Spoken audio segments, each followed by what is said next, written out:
controlling the people. You had a ship full of African men, women, and children who were at the mercy of the captain and all the sailors on that crew. And those men could have sex with anybody they wanted to.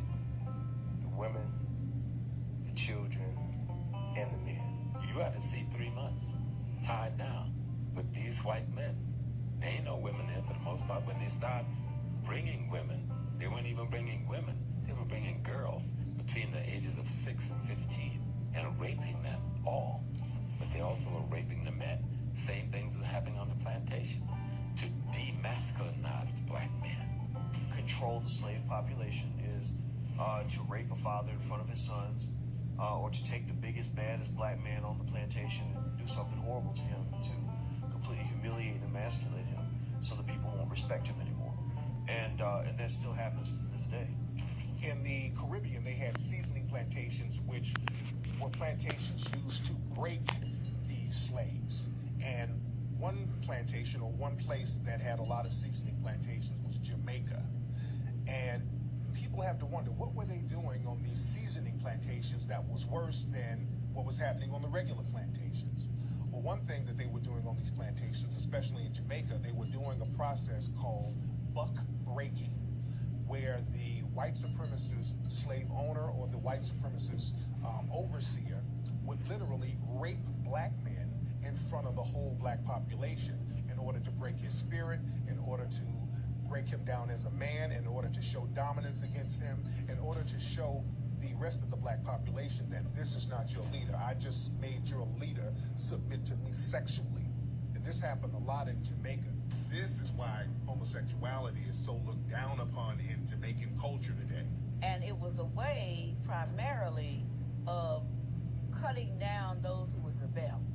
In other words, it was a matter of power and control and domination. And they would call it buck busting, but it was really butt busting.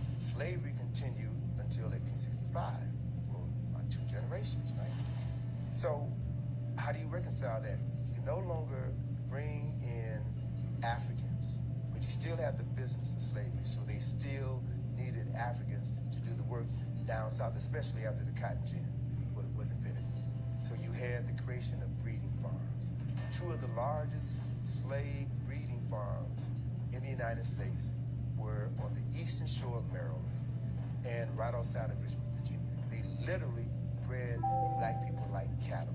They would have a strong black man have sex with a healthy black woman. That woman could be his mother, his sister, his aunt, his cousin. It didn't matter, because the end product was produce a child that I can sell, bodies that I can sell and ship down to Mississippi, Alabama, Georgia, South Carolina, North Carolina. It was a business.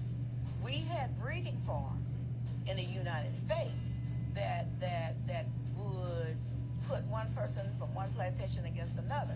We even had a system where if you were a breeder, male on one plantation, and a female on another plantation, or even on the same plantation, even if you were mother and son, they would mate you.